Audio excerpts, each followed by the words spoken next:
This is an official emergency broadcast from the District Behavioral Safety Department. Please remain seated and listen closely. Teachers, lock classroom doors and instruct students to remain calm.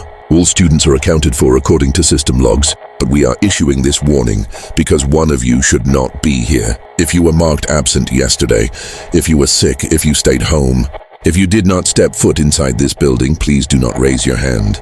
Do not speak. Do not move. We know this is frightening. We understand, but we need you to remain absolutely still while we determine which version of you is the original. This anomaly began at 8:04 a.m. yesterday. A student was recorded entering Building C, scanning their ID at the north stairwell door. Security footage confirms their presence. They walked to class. They turned in their homework. They participated in roll call and submitted a pop quiz. Teachers remember them. Students remember them.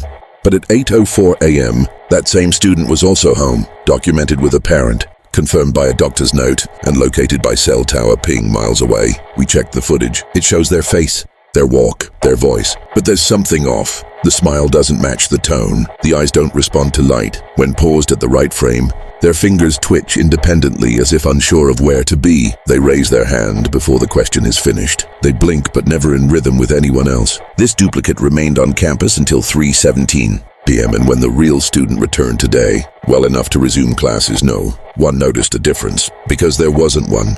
Not at first, until they sat beside themselves. Classmates insist both versions were present for homeroom. Two identical voices answered the same name.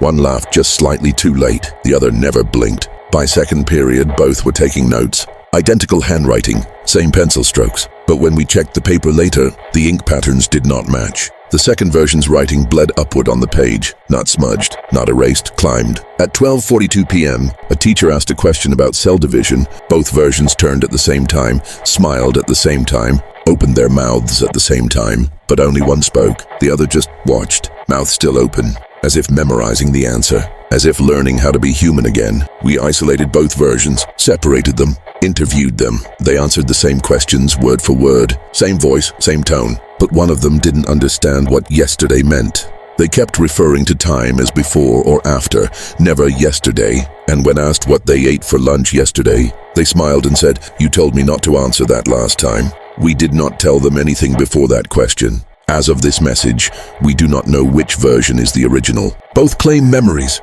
Both know the school layout. Both respond to their name. One cried. One didn't, but even that felt rehearsed. Like the idea of crying had been practiced, not felt. Students in proximity to the duplicate have begun reporting nosebleeds, memory gaps, and recurring dreams involving staircases that descend infinitely. They all describe the same phrase written on the walls of these dreams: "It watched me leave, so it stayed behind." We believe this mimicry is not viral. It is not technological. It is behavioral. A mirror given thought, a shadow trying on skin, doesn't replace you. It waits for you to leave, then fills the space you left behind. If you were absent yesterday, please return to your desk now and sit quietly. Avoid reflective surfaces. Avoid eye contact. The version that stayed behind will grow restless soon. It can only pretend so long before it starts to remember that it was never real. And when that happens, it will want to stay. This message will not repeat.